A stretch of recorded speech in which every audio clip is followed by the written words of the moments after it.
வணக்கம். மாலை முரசு செய்திகளை விரிவாக பார்ப்பதற்கு முன்பாக முதல் தலைப்புச் செய்திகளை பார்க்கலாம். தமிழகத்தில் 234 தொகுதிகளிலும் வியாழக்கிழமை ஒரே கட்டமாக வாக்குப்பதிவு. வாக்குப்பதிவு மையங்களுக்கு மின்னணு எந்திரங்கள் கொண்டு செல்லும் பணிகள் முடிந்து தயார் நிலை.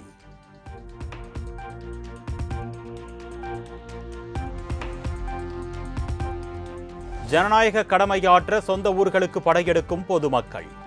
கிளாம்பாக்கத்தில் பேருந்து நிலையத்தில் அலைமோதிய மக்கள் கூட்டம்.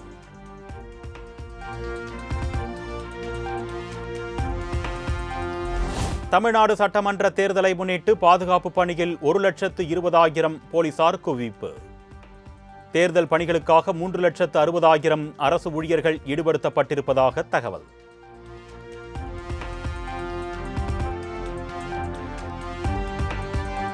தமிழ்நாடு சட்டமன்ற தேர்தலில் 5,73,43,000 பேர் வாக்களிக்க தகுதி. மக்கள் வாக்களிக்க ஏதுவாக மொத்தம் 75,064 வாக்குச்சாவடிகள் அமைக்கப்பட்டு பாதுகாப்பு பணி தீவிரம்.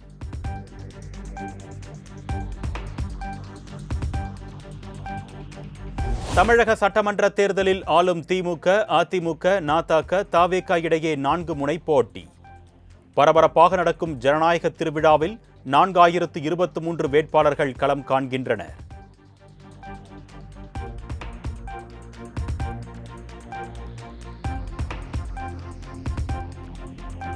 தமிழகம் முழுவதும் 5,949 வாக்குச்சாவடிகள் பதற்றமானவை என்று தமிழக தலைமை தேர்தல் அதிகாரி அர்ச்சனா பட்நாயக் அறிவிப்பு. 14,59,000 பேர் முதல் முறை வாக்களிக்க இருப்பதாக தகவல்.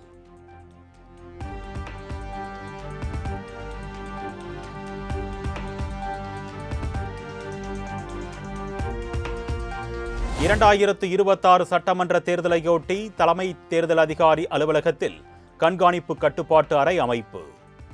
வாக்குச்சாவடியில் புகைப்படமோ வீடியோவோ எடுத்தால் 3 மாதம் வரை சிறை தண்டனை விதிக்கப்படும் என்று தேர்தல் ஆணையம் எச்சரிக்கை.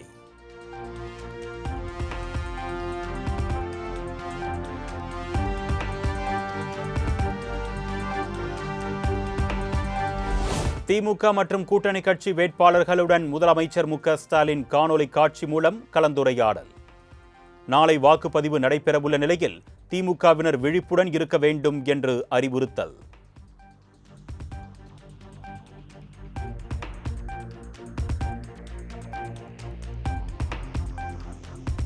கொடைக்கானல் அருகே சாலை வசதி இல்லாத வெள்ளக்கேவி மலை கிராமத்திற்கு குதிரைகள் மூலம் கொண்டு செல்லப்பட்ட வாக்கு பெட்டிகள்.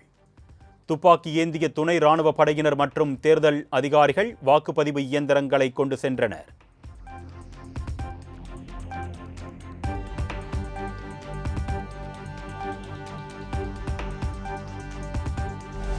திருப்பூரில் தேர்தல் பணியில் ஈடுபட்டுள்ள அரசு பணியாளர்கள் தபால் வாக்குப்பதிவு. 500க்கும் மேற்பட்ட ஊழியர்கள் தபால் வாக்கு செலுத்தினர்.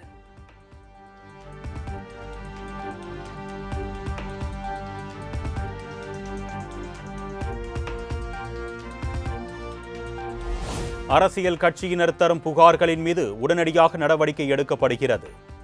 கோவை தெற்கு தொகுதி அதிமுக வேட்பாளர் அம்மன் அர்ஜுனன் தர்ணாவை அடுத்து மாவட்ட ஆட்சியர் பவன்குமார் பேட்டி.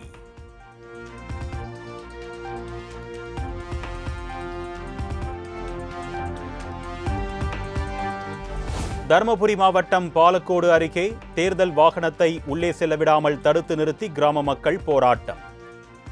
பாலாபனா அல்லித்தோப்பு கிராமத்தில் ஆக்கிரமிப்பு செய்யப்பட்ட நிலத்தை மீட்டுத் தரக் கோரி முழக்கம்.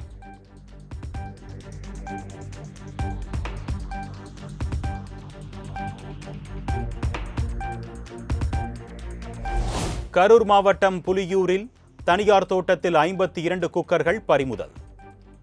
கிருஷ்ணராயபுரம் அதிமுக வேட்பாளருக்கு ஆதரவாக விநியோகிக்க வைத்திருந்ததாக தேர்தல் ஆணையத்தில் புகார்.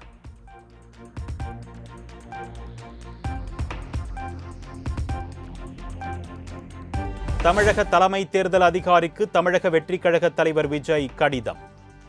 தீவிர கண்காணிப்பு பணியில் ஈடுபடவும் பொதுமக்களுக்கு அடிப்படை வசதிகள் கிடைப்பதை உறுதி செய்யவும் வலியுறுத்தல்.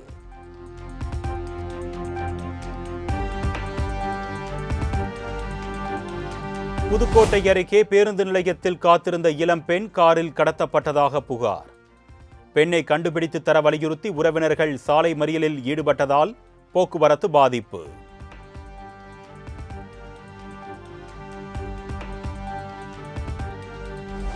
திருவண்ணாமலை மாவட்டம் செய்யூர் அருகே சிறுமியை பாலியல் வன்கொடுமை செய்த விவகாரம். தேசிய மகளிர் ஆணையம் தாமாக முன்வந்து விசாரணை.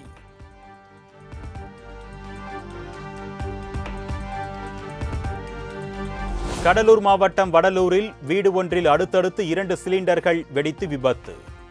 சமையல் செய்து கொண்டிருந்த போது ஏற்பட்ட விபத்தில் முகமது ரஃபீக், சாரா பீவி தம்பதி படுகாயம்.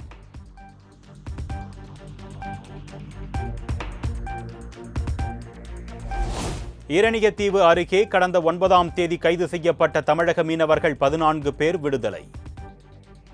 இலங்கை கிளிநொச்சி நீதிமன்ற நீதிபதி பொன்னுத்துரை உத்தரவு.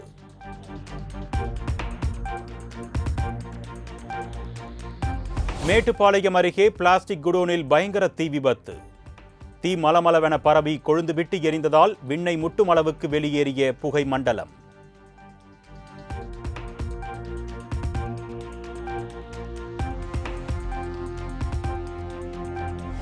மயிலாடுதுறை சீர்காழி சட்டைநாதர் கோவிலில் கோலாகலமாக நடைபெற்ற திருமுலைப்பால் விழா. ஆயிரக்கணக்கான மக்கள் கலந்து கொண்டு தரிசனம்.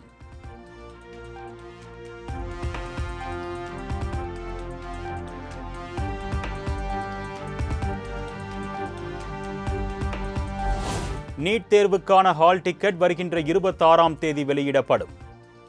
மாணவர்களின் விருப்பத்தின் அடிப்படையில் தேர்வு மையம் ஒதுக்கீடு செய்யப்பட்டிருப்பதாகவும் தேசிய தேர்வு முகமை அறிவிப்பு.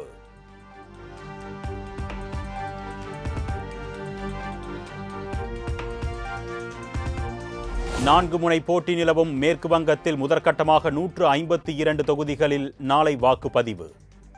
மின்னணு வாக்குப்பதிவு இயந்திரங்களை வாக்குச்சாவடிகளுக்கு அனுப்பி வைக்கும் பணி தீவிரம்.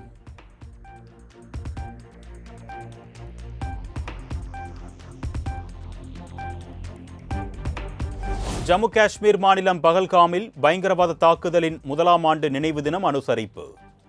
உயிரிழந்தவர்களுக்கு அஞ்சலி செலுத்தும் வகையில் எல்லையோர பகுதி மக்கள் அமைதி பேரணி.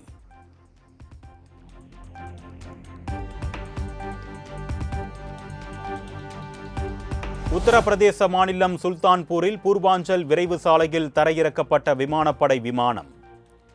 விமான சாகச நிகழ்ச்சியின் ஒரு பகுதியாக விமானத்தை விரைவு சாலையில் தரையிறக்கி அசத்திய வீரர்கள்.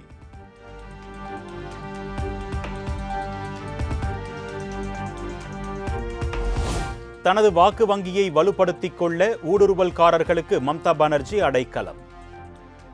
மேற்கு வங்க மாநில தேர்தல் பரப்புரையில் மத்திய உள்துறை அமைச்சர் அமித்ஷா குற்றச்சாட்டு.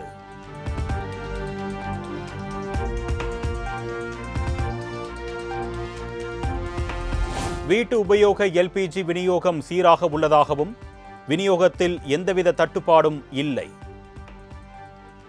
ஒரே நாளில் 8199 டன் வணிக சிலிண்டர்கள் விற்பனையாகி இருப்பதாக பெட்ரோலியத்துறை இணை செயலர் சுஜாதா சர்மா தகவல்.